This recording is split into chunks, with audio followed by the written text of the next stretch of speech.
नमस्कार साथियों, स्वागत है आप सभी का आप ही के अपने YouTube channel GK selection point Ramesh मुंड में।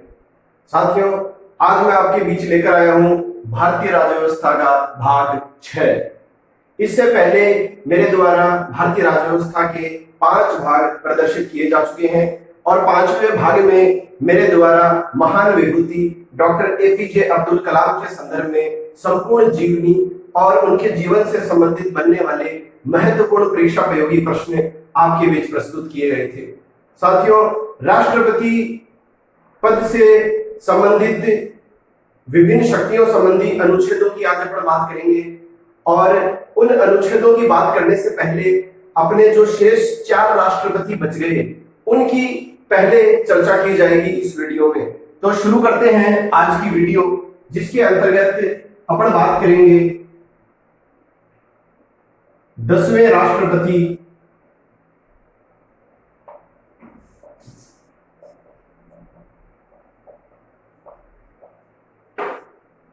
के.आर. नारायणन की। 10वें राष्ट्रपति बने थे के.आर. नारायणन। 11वें राष्ट्रपति इनके बाद में बने थे एपीजे अब्दुल कलाम। उनकी अपन पिछले वीडियो में चर्चा कर चुके हैं। अगर आपने वो वीडियो नहीं देखा है तो आप उसे देखिए और संपूर्ण जीवन परिचय तथा परीक्षा उपयोगी जितने भी प्रश्न बनते हैं एपीजे अब्दुल कलाम के संदर्भ में वो आप उस वीडियो में जाकर देख सकते हैं। तो 10वें राष्ट्रपति के.आर. नारायणन के संबंध में अपन बात करेंगे। इनका राष्ट्रपतित्व जो काल था वो था 1997 से 2002। 25 जुलाई 1997 से 25 जुलाई 2002 तक देश के 10वें राष्ट्रपति के रूप में पद पर कार्यरत रहे थे के.आर. नारायणन। इनका पूरा नाम है कोचेरी रामनाथ नारायणन। अब देखिए साथियों, इनके संदर्भ में 3-4 प्रश्न जो है वो विशेष रूप से बनते हैं, वो मैं आपको बताना चाहूंगा। सबसे पहली बात, प्रश्न आता है देश के प्रथम दलित राष्ट्रपति कौन रहे हैं? तो देश के प्रथम दलित राष्ट्रपति रहे हैं के.आर. नारायणन। दूसरी बात, ये देश के प्रथम दलित उपराष्ट्रपति भी रहे हैं। तो प्रश्न चाहे राष्ट्रपति से संबंधित पूछा जाए या उपराष्ट्रपति से संबंधित पूछा जाए, दोनों ही पद प्राप्त करने वाला पहला दलित व्यक्ति कौन है? के.आर. नारायणन। इसके अलावा साथियों, के.आर. नारायणन जो थे वो राष्ट्रपति बनने से पहले 3 देशों के राजदूत भी रह चुके हैं। 3 देशों में ये भारतीय राजदूत के रूप में कार्य कर चुके थे, ब्रिटेन, फ्रांस और कनाडा में।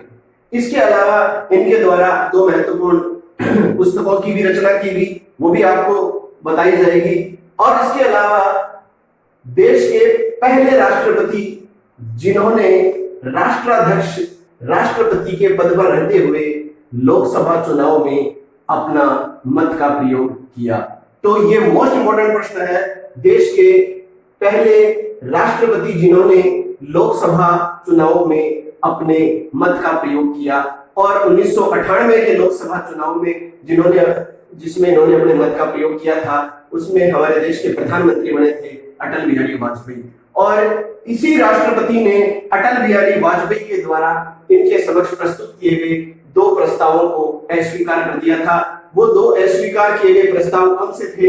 एक तो अटल बिहारी वाजपेयी ने ये प्रस्ताव रखा था इनके सामने कि उत्तर प्रदेश में राष्ट्रपति शासन लागू किया जाए, जो इन्होंने वापस कर दिया था। दूसरा, अटल बिहारी वाजपेयी ने वीर सावरकर को भारत रत्न दिए जाने के संबंध में प्रस्ताव इनके सामने रखा था, वो भी के.आर. नारायणन ने अस्वीकृत कर दिया था।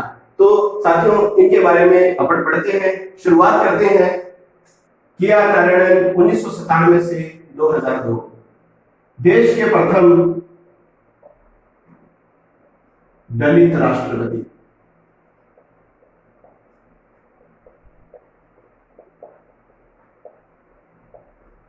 और उपराष्ट्रपति। दोनों ही प्रश्नों में उत्तर जो है वो सेम आएगा। यही देश के प्रथम दलित राष्ट्रपति थे और यही देश के प्रथम दलित उपराष्ट्रपति थे। अब देखिए, इनका संबंध था केरल से। सभी राष्ट्रपतियों में सबसे पहला इंपॉर्टेंट प्रश्न यही बनता है कि संबंधित व्यक्ति किस राज्य से संबंधित रहा है। तो के.आर. नारायणन का संबंध जो है वो केरल राज्य से रहा है केरल राज्य के स्थान जो है वो है त्रावणकोर। केरल राज्य के त्रावणकोर स्थान पर इनका जन्म हुआ था। यह आप ध्यान में रखिए, सभी बिंदु आप उतार लीजिए। प्रथम दलित राष्ट्रपति उपराष्ट्रपति थे, भारत के केरल राज्य से संबंध रखते थे और केरल राज्य के त्रावणकोर स्थान पर इनका जन्म हुआ था 5 फरवरी 1921 को। 5 फरवरी 1921 को इनका जन्म हुआ था और देश के 10वें राष्ट्रपति थे ये। राष्ट्रपति पद प्राप्त करने से पहले 3 देशों में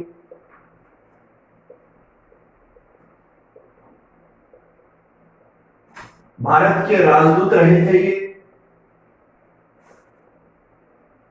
कनाडा, ब्रिटेन, फ्रांस। यह प्रश्न पीछे परीक्षाओं में आ चुका है। कई बार परीक्षाओं में ऐसे प्रश्न आते हैं साथियों जिनकी हम कल्पना तक नहीं करते। मेन महत्वपूर्ण तथ्य हम पढ़ के जरूर जाते हैं और कुछ तथ्य हैं जो हम पढ़ते हैं और हमारी स्मृति में नहीं रहते हैं। अधिकांश बातें हम पढ़ते हैं, इसमें कोई दो राय नहीं है, लेकिन कुछ ऐसी चीजें होती हैं जो हमें विशेष रूप से ध्यान में रखनी पड़ती हैं। इससे पहले मैंने आपको किसी भी राष्ट्रपति के संदर्भ में इस तरह की बात नहीं बताई है कि आर नारायणन जो थे वो राष्ट्रपति पद प्राप्त करने से पहले जो है वो 3 देशों में भारत के राजदूत रह चुके थे। कौन कौन से देशों में? कनाडा, ब्रिटेन और फ्रांस में। ये चीज जो है आप विशेष रूप से याद रखिएगा, नोट कर सकते हैं आप इसे। अगली जो बात है,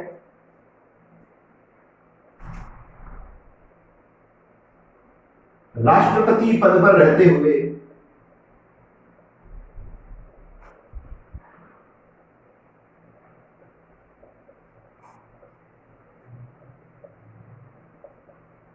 लोकसभा चुनाव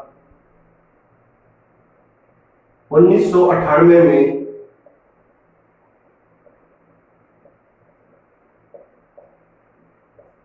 अपने मत का प्रयोग किया। तो राष्ट्रपति पद पर रहते हुए, राष्ट्राध्यक्ष के पद पर रहते हुए पहले राष्ट्रपति जिन्होंने लोकसभा चुनाव में अपने मताधिकार का प्रयोग किया वो थे KR नारायणन। और एक बात जो आपको इनके संदर्भ में विशेष ध्यान में रखनी है वो आप लिख सकते हैं साथियों कि कौन से वो 2 प्रस्ताव थे जो प्रधानमंत्री अटल बिहारी वाजपेयी के द्वारा इनके समक्ष रखे गए थे और जो इन्होंने अस्वीकार कर दिए थे। तो उनकी बात करते हैं अपन। आशा है आपने ये चीजें लिख ली होंगी, अच्छी तरह अपनी स्मृति में बैठा लिए होंगे तथ्य। अब देखिए,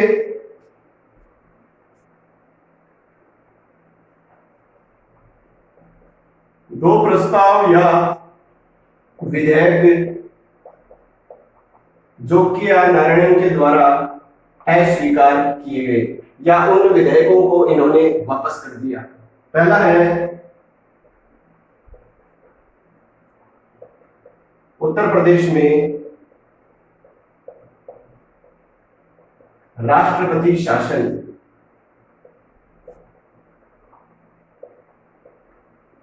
लगाए जाने से संबंधित, और दूसरा था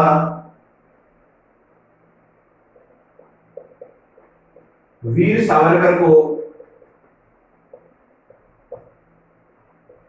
भारत रत्न दिए जाने से संबंधित विधेयक।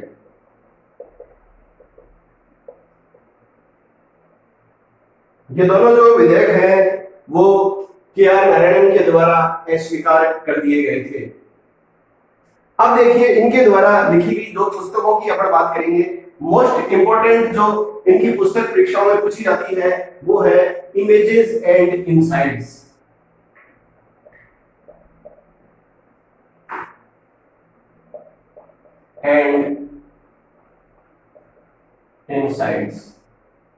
यह आप ध्यान में रखिएगा साथियों।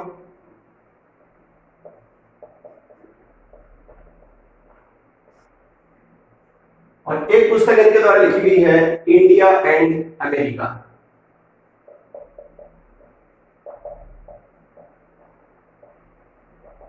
तो कौन कौन सी 2 पुस्तकें लिखी है के.आर. नारायणन के द्वारा? इमेजेस एंड इनसाइट्स और इंडिया एंड अमेरिका। ये जो है आपको विशेष रूप से ध्यान में रखना है।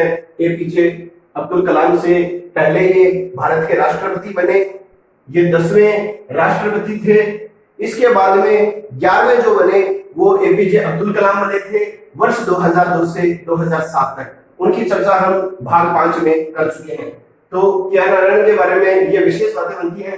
इसके अलावा देखिए साथियों, ये नई दिल्ली स्थित जवाहरलाल नेहरू विश्वविद्यालय के कुलपति भी रह चुके हैं। ये भी आप ध्यान में रख सकते हैं, जवाहरलाल नेहरू विश्वविद्यालय के कुलपति भी ये रह चुके हैं। तो अब इसके बाद में बात करते हैं अगले राष्ट्रपति की। 12वें जो राष्ट्रपति थे उनकी बात करेंगे अपन।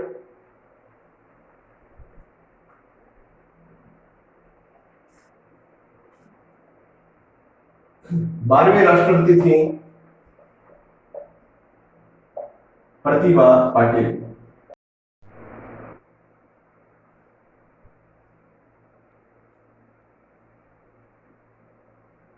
तो अब साथियों पर पढ़ेंगे प्रतिभा पाटिल के बारे में। प्रतिभा पाटिल भारत की 12वीं राष्ट्रपति थी और देश की पहली महिला राष्ट्रपति। सबसे पहले इनका कार्यकाल आप देख लीजिए साथियों, 25 जुलाई 2007 से 25 जुलाई 2012 ये इनका कार्यकाल रहा है। सबसे महत्वपूर्ण बिंदु, देश की प्रथम महिला राष्ट्रपति थी प्रतिभा पाटिल। यह आपको ध्यान में रखना है। वर्तमान तक केवल एक ही महिला है जो राष्ट्राध्यक्ष पद प्राप्त करने में सफल रही है। इनका संबंध भारत के महाराष्ट्र राज्य से रहा है। किस राज्य से संबंधित है ये? महाराष्ट्र राज्य के जलगांव जिले के नंदपुर गांव में इनका जन्म हुआ था। यह आप ध्यान में रख लीजिए साथियों। 19 दिसंबर 1934 को 19 दिसंबर 1934 को महाराष्ट्र के जलगांव जिले के नंदपुर गांव में जन्म हुआ था प्रतिभा पाटिल का। यह विशेष रूप से आप ध्यान में रख लीजिए। इसमें ज्यादातर परीक्षाओं में यही स्थान आता है आपके, तो जलगांव ये आपको ध्यान में होना चाहिए। अब देखिए इनके पिता का नाम आता है, तो पिता का नाम था इनका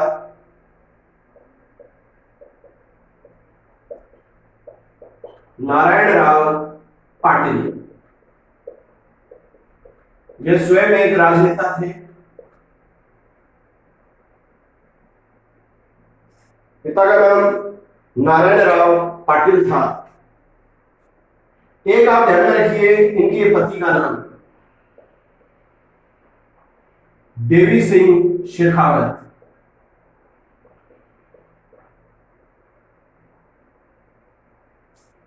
और प्रतिभा पाटिल का ससुराल जो है साथियों वो है सीकर जिले में। इनका ससुराल राजस्थान के सीकर जिले में है, छोटी लोसल में। छोटी लोसल, यह आपको ध्यान में रखना है विशेष रूप से। अब देखिए साथियों, प्रारंभ में इनका जो रुझान था वो खेलों की तरफ था। हालांकि शिक्षा के क्षेत्र में भी ये अग्रणी रही हैं, हमेशा क्लास में प्रथम आई हैं और उच्च शिक्षा में भी अव्वल दर्जे से इन्होंने अपनी डिग्रियां प्राप्त की हैं। लेकिन इनका जो रुझान था कॉलेज टाइम से वो हुआ था टेबल टेनिस खेल में।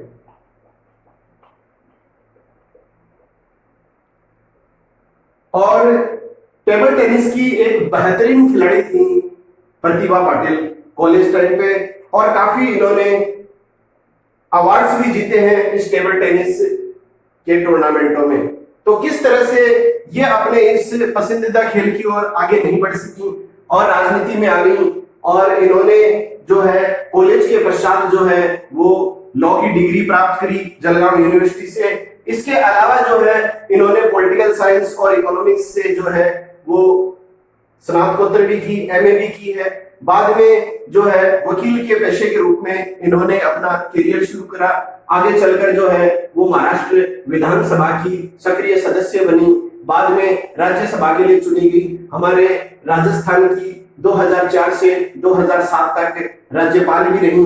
तो ये सारा जो इनका जो सफर है, इस सारे सफर की पर बात करेंगे। वीडियो पर आप लास्ट तक बने रहें, आपको निश्चित रूप से बहुत ही उपयोगी जानकारियां मिलेंगी। तो ये चीजें आप एक बार नोट कर लीजिए।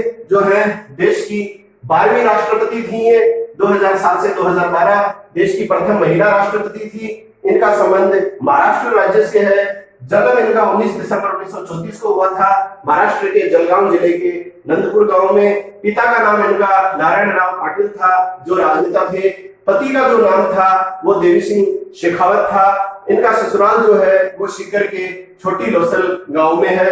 अब इसके बाद में अपन आगे चलेंगे।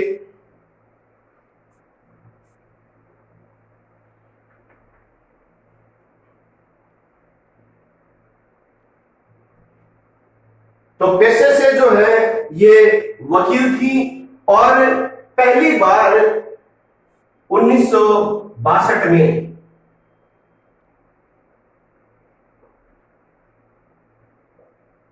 महाराष्ट्र विधानसभा के लिए चुनी गई। यह आपको विशेष ध्यान में रखना है। सबसे पहले 1962 में महाराष्ट्र विधानसभा के लिए यह चुनी गई थी और वर्ष 1985 तक ये महाराष्ट्र विधानसभा की सदस्य रही थी। तो विधायक के रूप में इनका जो कार्यकाल रहा है महाराष्ट्र विधानसभा में, वो वर्ष 1962 से लेकर वर्ष 1985 तक रहा है। अब देखिए इसके अलावा साथियों 1979-80 में आपको पता है इस समय जनता पार्टी का शासन था। भारत में पहली बार गैर राजनीतिक कांग्रेस सरकार बनी थी। इसमें इन्हें विपक्षी कांग्रेस दल का नेता चुना गया था। यह आपको ध्यान में रखना है। 1979-80 में प्रतिभा पाटिल को विपक्षी कांग्रेस दल का नेता चुना गया था। अब देखिए 1985 तक जो है ये महाराष्ट्र विधानसभा की सदस्य थी। इसी दौरान जो है वर्ष 1979-80 में इन्हें विपक्षी कांग्रेस दल का जो है विधायक नेता चुना गया था। ये समझ रहे हैं, यहाँ पर थोड़ा सा गड़बड़ हो गई। विधायक नेता विधानसभा में, महाराष्ट्र विधानसभा में विपक्ष का जो दल था कांग्रेस, उसका जो नेता है वो चुना गया था प्रतिभा पाटिल को। इसके बाद में देखिए साथियों वर्ष 1985 में राज्यसभा के लिए चुनी गई प्रतिभा पाटिल। वर्ष 1985 में राज्यसभा के लिए चुनी गई और 1986 से 1988 तक इन्होंने राज्यसभा के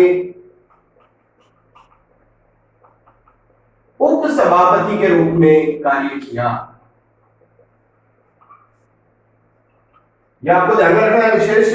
1985 में राज्यसभा की सदस्य बनाई गई और 1986 से लेकर 1988 तक राज्यसभा के उपसभापति के रूप में इन्होंने कार्य किया। तो उपसभापति है न कि सभापति। सभापति कौन होता है राज्यसभा का? जो देश का उपराष्ट्रपति होता है वही राज्यसभा का पदेन सभापति होता है। तो 1986 से 1988 तक ये राज्यसभा में उपसभापति के रूप में कार्यरत रही। इस दौरान इन्होंने 2 सभापतियों का कार्यकाल देखा। तो 1984 से 86 तक जो थे वो वेंकट रमन थे, देश के उपराष्ट्रपति या राज्यसभा के सभापति। और उसके बाद में 86 से लेकर 91-92 तक जो है वो अगले जो थे वो थे शंकर दयाल शर्मा। तो वेंकट रमन और के शंकर दयाल शर्मा ये 2 जो थे इनके कार्यकाल के दौरान सभापति रह चुके थे। तो किन के सभापतित्व काल में इन्होंने उपसभापति के रूप में कार्य किया था? तो वो है उपराष्ट्रपति वेंकटरमन तथा उपराष्ट्रपति शंकरदयाल शर्मा के कार्यकाल में। अब देखिए आगे बढ़ते हैं अपन थोड़ा सा।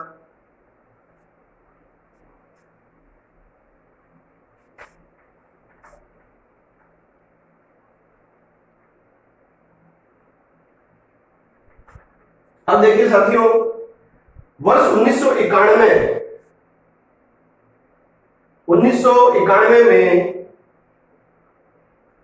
जलगांव निर्वाचन क्षेत्र से प्रतिभा पाटिल लोकसभा के लिए चुनी गई। वर्ष 1991 में जलगांव निर्वाचन क्षेत्र से प्रतिभा पाटिल लोकसभा सदस्य चुनी गई। तो लोकसभा में जो इनकी एंट्री हुई है वो वर्ष 1991 में हुई है। इसके बाद में देखिए साथियों, 2004 से 2007 तक ये राजस्थान की मुख्यमंत्री भी रह चुकी हैं। और ये भी इसमें प्रश्न बनेगा कि राजस्थान की एकमात्र महिला मुख्यमंत्री कौन रही हैं? तो राजस्थान की एकमात्र महिला मुख्यमंत्री जो रही हैं वो रही हैं सबसे पहली प्रतिभा पाटिल।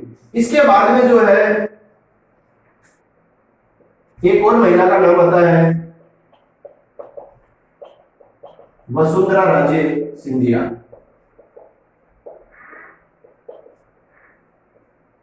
ये भी राजस्थान की पूर्व मुख्यमंत्री थी। 2 कार्यकाल इन्होंने समाप्त कर लिए हैं अपने।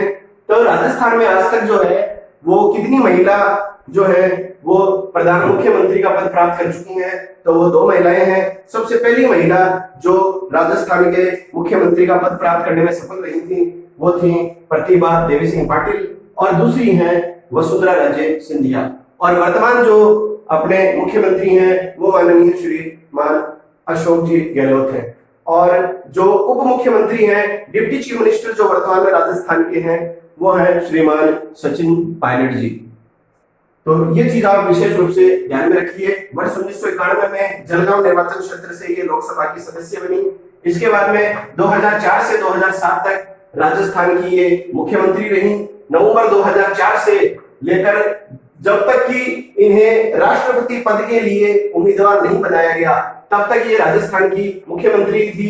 राष्ट्रपति पद का उम्मीदवार बनाए जाने के पश्चात इन्होंने राज्यपाल पद से त्यागपत्र दे दिया। इसके बाद में राष्ट्रपति चुनाव जो हुए 2007 में, इसमें इन्होंने हमारे देश के महान नेता और महान पुरुष भैरव सिंह शेखावत जी को इन्होंने पराजित किया था। लगभग 3 लाख वोटों के अंतर से प्रतिभा पाटिल ने भैरव सिंह जी शेखावत को पराजित किया और देश की 12वीं राष्ट्रपति बनने में सफल रही। तो ये इनके बारे में विशेष बातें हैं जो आपको ध्यान में रखनी है। अब देखिए साथियों, इसके बाद में अपन बात करेंगे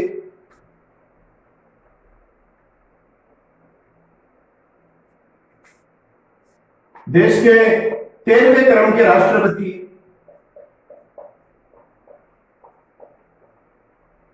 प्रणब मुखर्जी की।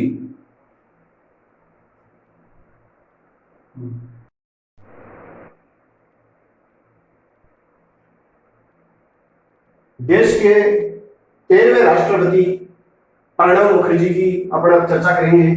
इनका कार्यकाल था साथियों 25 जुलाई 2012 से 25 जुलाई 2017। ये इनका कार्यकाल था और ये देश के 13वें राष्ट्रपति रहे हैं। इनका जो जन्म है वो जन्म हुआ था दिसंबर 1935 में। 11 दिसंबर 1935 को इनका जन्म हुआ था। और ये भारत के किस राज्य से संबंध रखते हैं? तो ये भारत के पश्चिम बंगाल राज्य से संबंध रखते हैं। पश्चिम बंगाल राज्य के वीरभूम जिले के गांव मीराती में इनका जन्म हुआ था। यह आपको विशेष रूप से ध्यान में रखना है, मीराती, या फिर आपको पूछ लेगा वीरभूम। तो पूर्व राष्ट्रपति प्रणब मुखर्जी का संबंध भारत के पश्चिम बंगाल राज्य के वीरभूम जिले के मिराती गांव से रहा है। तो यहां इनका जन्म हुआ था। अब देखिए अगली जो बात आएगी, इनके पिता का नाम। तो इनके पिता का नाम था कामदा किंकर मुखर्जी। यह इनके पिता का नाम था कामदा किंकर मुखर्जी, और माता का जो नाम था वो था राजलक्ष्मी। इनकी माता का नाम राजलक्ष्मी था और इनकी पत्नी का जो नाम था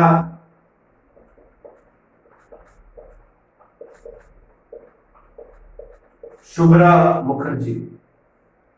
इनकी पत्नी का नाम था शुभ्रा मुखर्जी, और इन्होंने इतिहास और राजनीति विज्ञान में एमए किया था। इतिहास और राजनीति विज्ञान में एमए किया था।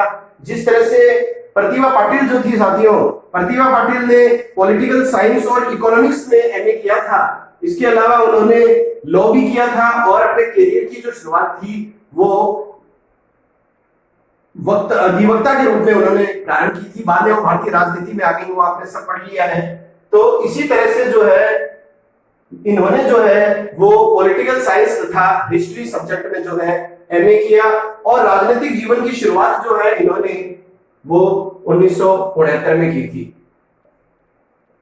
प्रणब मुखर्जी के राजनीतिक जीवन की शुरुआत 1969 में हुई थी, और जब तत्कालीन प्रधानमंत्री इंदिरा गांधी ने इन्हें इनकी योग्यता से प्रभावित होकर राज्यसभा का सदस्य बनाया था। मात्र 35 वर्ष की आयु में इनकी योग्यता से प्रभावित होकर तत्कालीन प्रधानमंत्री इंदिरा गांधी जी ने इन्हें राज्यसभा का सदस्य बना दिया। और जब केंद्र में कांग्रेस की सरकार आई तो वर्ष 1980 से 82 से 1984, 1982 से 1984 प्रधानमंत्री इंदिरा गांधी के प्रधानमंत्रित्व काल में ये देश के कौन से मंत्री रहे, तो इन्हें मंत्रिमंडल में वित्त मंत्री का पद प्रदान किया गया। यह आपको विशेष रूप से ध्यान रखना है। 1969 में इनका राजनीतिक जीवन प्रारंभ हुआ। इंदिरा गांधी ने इन्हें राज्यसभा का सदस्य बनाया। 1980 में जब दोबारा कांग्रेस की पार्टी सत्ता में आई तो वर्ष 1982 से वर्ष 1984 तक प्रधानमंत्री इंदिरा गांधी ने इन्हें अपने मंत्रिमंडल में वित्त मंत्री का कार्यभार सौंपा। इसके बाद में इंदिरा गांधी की मृत्यु के बाद नए प्रधानमंत्री जो बने वो बने राजीव गांधी, इनके पुत्र राजीव गांधी।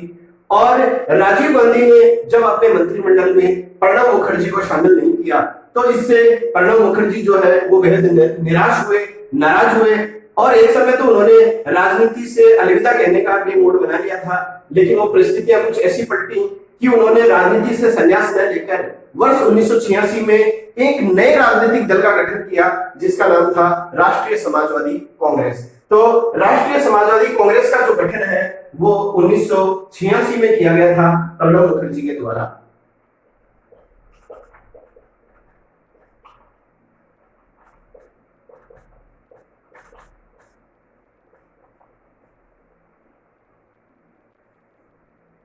यह विषय ध्यान रखने हैं, और आपको मैंने परिस्थिति बता दी है कि क्यों उन्हें अलग दल का गठन करना पड़ा। तो ये करना पड़ा क्योंकि राजीव गांधी ने प्रधानमंत्रित्व काल में इन्हें अपने मंत्रिमंडल में स्थान नहीं दिया। हालांकि साथियों आगे चलकर ये राष्ट्रीय समाजवादी कांग्रेस जो जिसकी स्थापना प्रणब मुखर्जी के द्वारा 1986 में की गई थी, ये भारतीय राष्ट्रीय कांग्रेस में शामिल भी कर लिया जाएगा। आगे चलकर ये कांग्रेस में शामिल किया जाएगा। अब देखिए इसके बाद में साथियों अपन विशेष बात करेंगे तो वो करेंगे 2004 में। 2004 में कांग्रेस जो पार्टी है वो सत्ता में आई।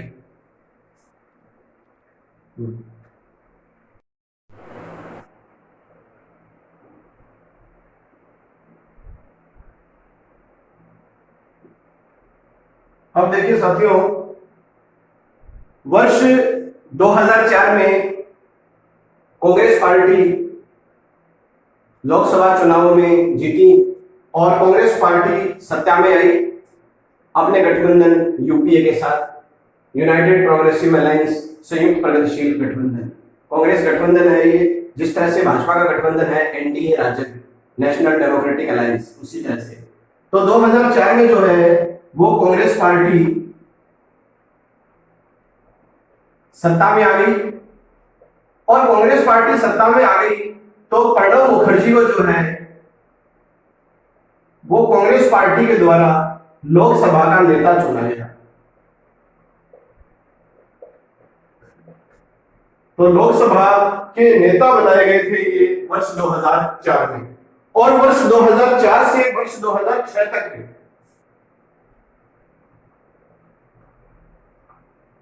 इन्हें बनाया गया था देश का रक्षा मंत्री। तो रक्षा मंत्रालय इनको प्राप्त हुआ था वर्ष 2004 से वर्ष 2006 तक। इसके बाद में देखिए साथियों, 24 अक्टूबर 2006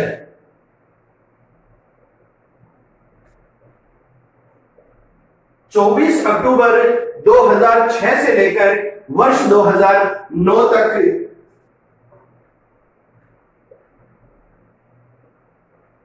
ये रक्षा मंत्री के स्थान पर देश के विदेश मंत्री बनाए गए। यह आप ध्यान में रखिएगा। 2004 से 2006 तक केंद्रीय मंत्रिमंडल में रक्षा मंत्री बनाए गए इनको। फिर 24 अक्टूबर 2006 से 2009 तक ये जो है वो देश के विदेश मंत्री रहे। इसके पश्चात 24 जनवरी 2009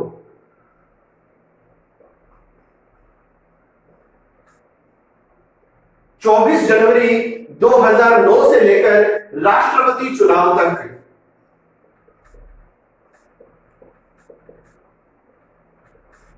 ये वापस बनाए गए देश के वित्त मंत्री। तो वर्ष 1982 से 1984 तक इंदिरा गांधी के प्रधानमंत्रित्व काल में सबसे पहले इनको मंत्रिमंडल में स्थान दिया गया था, इनको वित्त मंत्री बनाया गया था। इसके बाद में राजीव गांधी के मंत्रिमंडल में इन्हें स्थान नहीं दिया गया।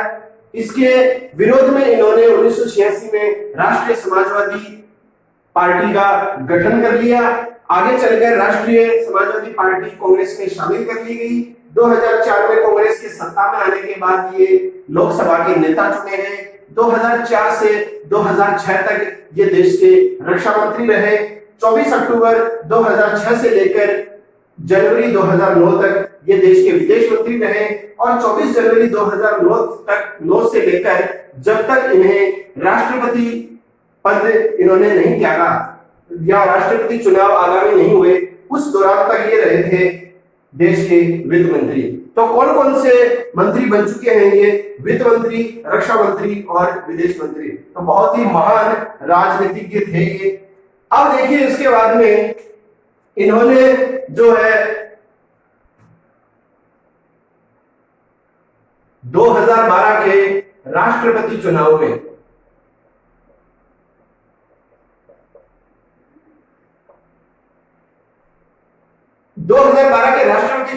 इन्होंने पीएस संगमा को हराया था।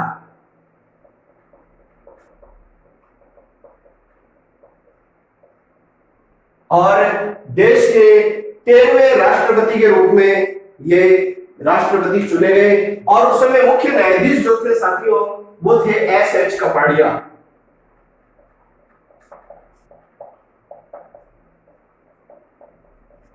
इन्होंने शपथ दिलाई थी इन्हें 25 जुलाई 2012 को देश के 13वें राष्ट्रपति के रूप में। अब ये बातें आपको ध्यान में होनी चाहिए।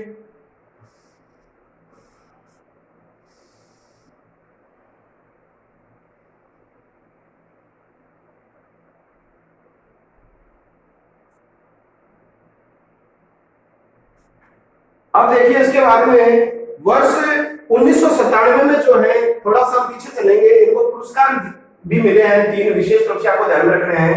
1997 में देश का सर्वश्रेष्ठ सांसद इनको चुना गया था। प्रमुख पुरस्कार जो है वो आपको निश्चित रूप से पूछे जा सकते हैं।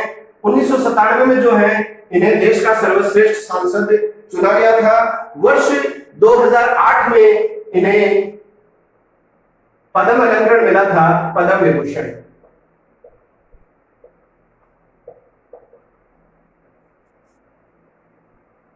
और 2019 में, या आप पहले भी पढ़ चुके हैं, इन्हें मिला था सर्वोच्च नागरिक सम्मान भारत रत्न। तो वर्ष 2019 में जो है प्रणब मुखर्जी को भारत रत्न नागरिक सर्वोच्च अलंकरण से सम्मानित किया गया था। इनके साथ दो व्यक्ति और भी थे, जो है समाज सेवी जो है नानाजी देशमुख और संगीतकार गीतकार कवि भूपेन हजारिका। तो विशेष रूप से आपको जो है ये तीनों बातें ध्यान में रखनी है। और प्रणब मुखर्जी के संदर्भ में लेटेस्ट जो भारत रत्न है ये तो आपसे निश्चित रूप से पूछा ही जा सकता है। अब देखिए साथियों, इसके बाद में जो अपन बात करेंगे वो करेंगे वर्तमान राष्ट्रपति की। देश के वर्तमान राष्ट्रपति, 14वें राष्ट्रपति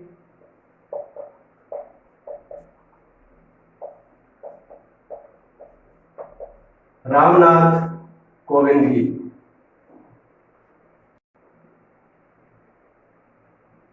अब अपन बात करेंगे राष्ट्रपति रामनाथ कोविंद के बारे में, ठीक है। अब देखिए साथियों, रामनाथ कोविंद जो है ये वर्तमान देश के राष्ट्रपति हैं। और ये वर्तमान में देश के कौन से क्रम के राष्ट्रपति हैं? 14वें राष्ट्रपति हैं देश के। इनका कार्यकाल है 25 जुलाई 2017 से वर्तमान तक।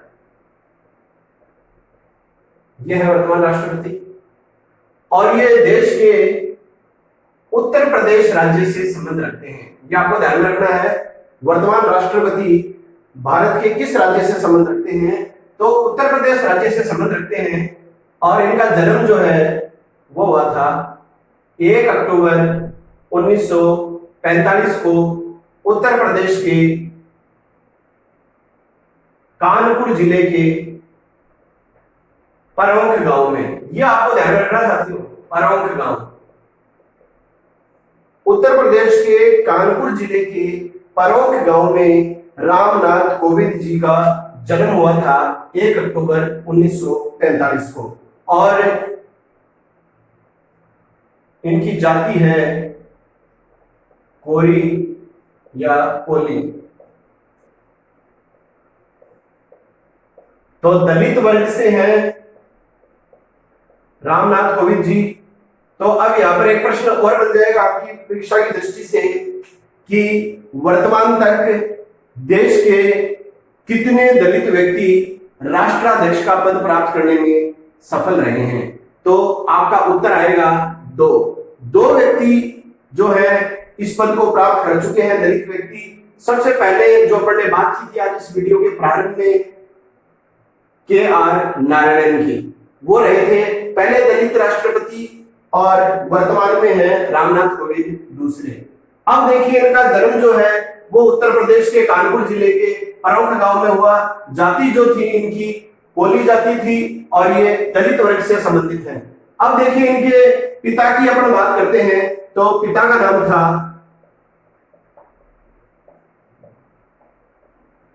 मिकुलल कोरी। यह आप ध्यान में रखिए, वर्तमान राष्ट्रपति के संदर्भ में बात है, इसलिए परीक्षा में निश्चित रूप से पूछा जा सकता है। इनके पिता का नाम है मिकुलल कोरी और इनकी माता का जो नाम है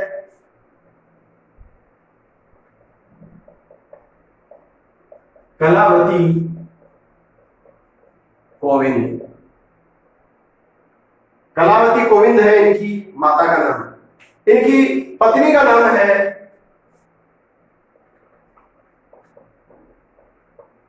सविता कोविंद। पत्नी का नाम है सविता कोविंद और इनके 2 संतानें हैं, एक पुत्र है और एक पुत्री है। पुत्र का जो नाम है वो है प्रशांत कुमार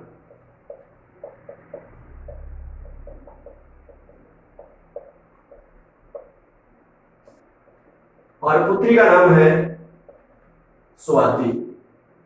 ये इनके 2 संतानें हैं, पुत्र और पुत्री। पुत्र का नाम प्रशांत कुमार और पुत्री का नाम स्वाति वर्तमान राष्ट्रपति हैं। इस संदर्भ में मैं आपको ये जानकारी दे रहा हूं साथियों, निश्चित रूप से परीक्षाओं में, आगामी परीक्षाओं में ये बात आपसे पूछी जा सकती है। अब देखिए साथियों,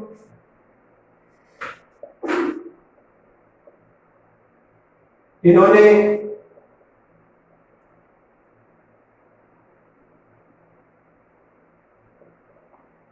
बीकॉम किया है, मतलब रामनाथ कोविंद जो है ये कॉमर्स फील्ड से संबंधित हैं। बीकॉम करने के बाद, ग्रेजुएशन करने के बाद इन्होंने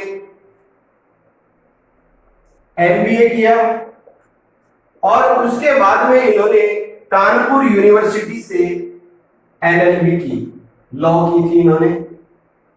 तो वर्तमान जो राष्ट्रपति हैं ये पेशे से क्या है, ये पेशे से वकील हैं। ठीक है, ये आपको ध्यान में रखना है। ये पेशे से क्या है, एज ए प्रोफेशनल ये क्या है, ये वकील है। और दिल्ली उच्च न्यायालय में इन्होंने वकालत प्रारंभ की थी। इन्होंने सर्वप्रथम दिल्ली उच्च न्यायालय में वकालत का कार्य प्रारंभ किया था और वर्ष 1997 से 1999, वर्ष 1997 से वर्ष 1999 तक दिल्ली उच्च न्यायालय में ये केंद्र सरकार के वकील रहे हैं। यह आपको ध्यान में रखना है विशेष। वर्ष 1997 से 99 तक ये केंद्र सरकार के वकील रहे हैं और इनका संबंध किस राजनीतिक दल से है। जैसे प्रश्न आ जाए कि वर्तमान राष्ट्रपति किस राजनीतिक दल से संबंधित हैं, तो ये है भारतीय जनता पार्टी से संबंधित। तो इनका दल का नाम है भारतीय जनता पार्टी। अब थोड़ा सा अपन आगे चलते हैं। तो 1 अक्टूबर 1945 को इनका जन्म जो है उत्तर प्रदेश के कानपुर जिले के फरौख गांव में हुआ। देश के 14वें वर्तमान राष्ट्रपति हैं। जाति से कोली कोरी हैं, दलित वर्ग के राष्ट्रपति बनने वाले दूसरे व्यक्ति हैं।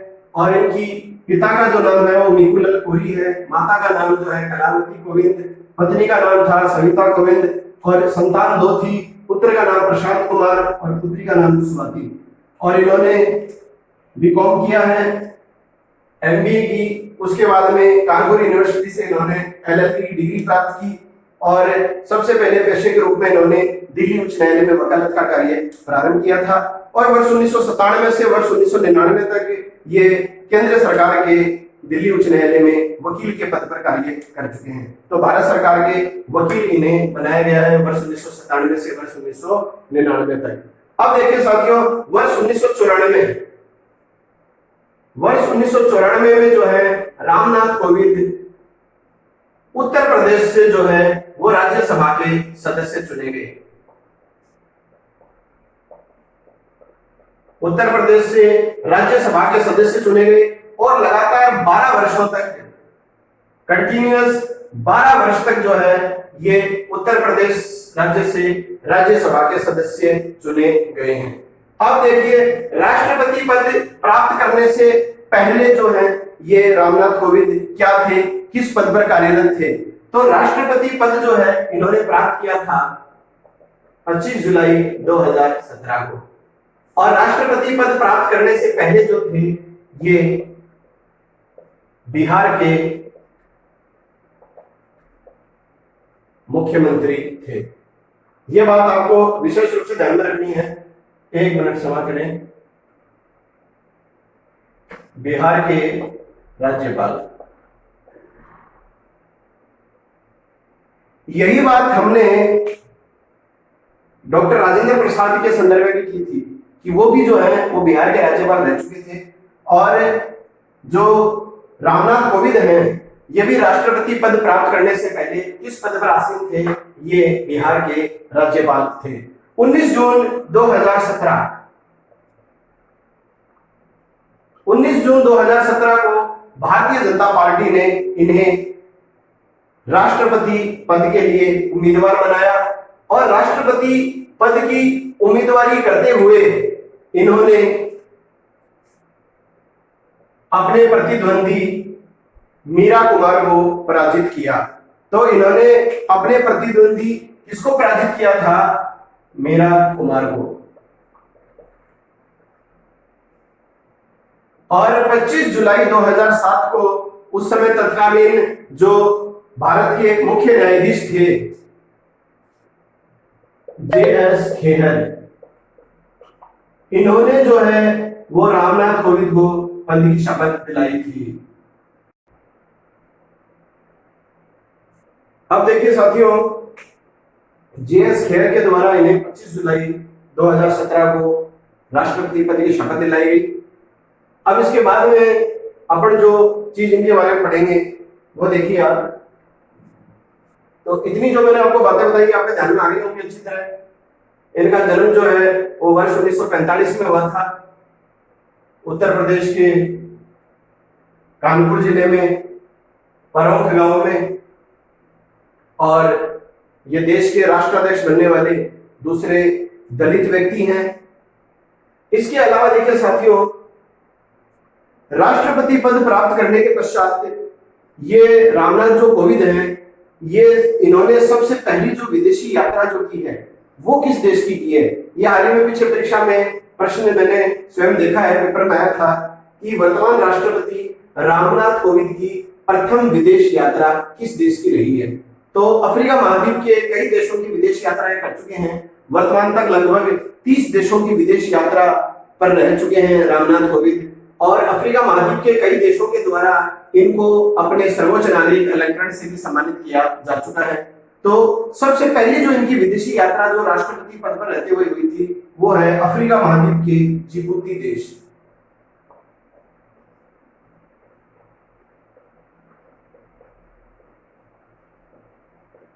अफ्रीका महाद्वीप के जिबूती देश की यात्रा इन्होंने सर्वप्रथम की थी,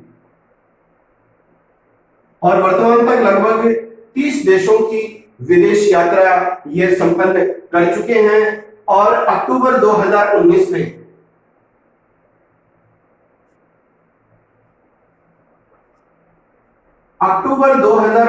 सुनिए साथियों, ये मोस्ट इंपॉर्टेंट है, ये जो फैक्ट है, अक्टूबर 2019 में महात्मा गांधी की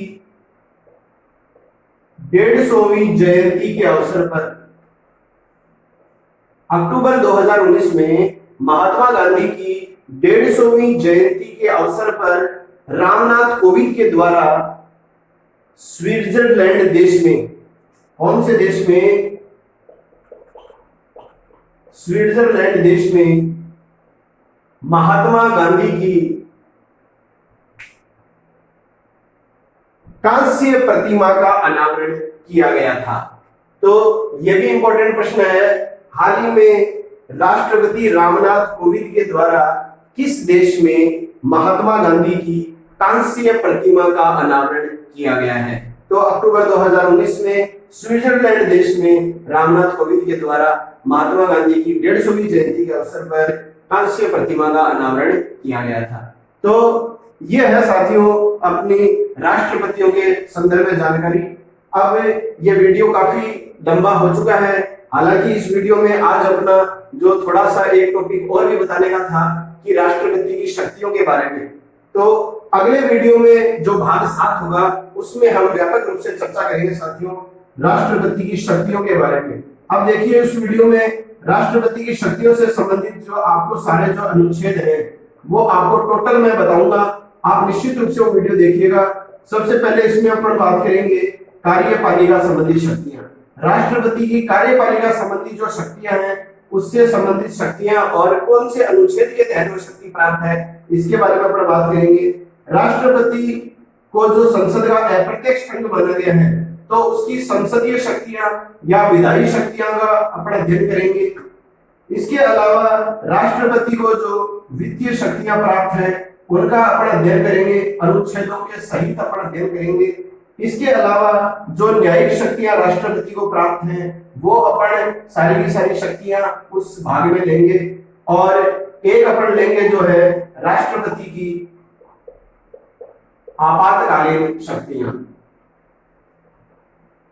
अनुच्छेद 352, 356 और 360 के तहत जो राष्ट्रपति को 3 आपातकालीन शक्तियां प्राप्त हैं उन आपातकालीन शक्तियों की भी हम बात अगले वीडियो में भारतीय राज्य व्यवस्था भाग 7 के अंतर्गत करेंगे। तो साथियों अगर आपको आज का वीडियो पसंद आया है तो जीके सिलेक्शन पॉइंट रमेश मोंड YouTube चैनल को अधिक से अधिक लाइक करें, अपने साथियों को वीडियो शेयर करें और जो सब्सक्राइबर नए हैं वो जो है चैनल को सब्सक्राइब करें। और साथियों, कई व्यूअर्स की शिकायत है कि सर आपके वीडियो के नोटिफिकेशन हमें समय से नहीं मिलते। तो साथियों, मैं आपको बता दूं कि अधिकांश जो व्यूअर हैं वो चैनल को सब्सक्राइब तो कर लेते हैं और सब्सक्राइब करने के आगे जो घंटी का बेल आइकन होता है उस घंटी के बेल आइकन को आप प्रेस नहीं करते हो। तो घंटी के बेल आइकन को भी आप दबाइए। इस बेल आइकन को अगर आपने नहीं दबाया है तो आपको जो मेरे द्वारा जारी की गई वीडियोस के नोटिफिकेशन आसानी से नहीं मिलेंगे। अगर आप सब्सक्राइब के साथ ही इस बेल आइकन को भी दबाओगे तभी आपको मेरे द्वारा जारी किए गए वीडियोस के नोटिफिकेशन हाथों हाथ प्राप्त होंगे। तो साथियों, आपके द्वारा इतना जो मेरे वीडियोस को सम्मान मिल रहा है, आप लाइक्स कर रहे हैं और अधिक से अधिक सब्सक्राइब भी कर रहे हैं, इसके लिए तहे दिल से शुक्रिया, धन्यवाद। मिलते हैं अगले वीडियो में भारतीय राज्य व्यवस्था भाग 7 में। जय हिंद, जय भारत, वंदे मातरम।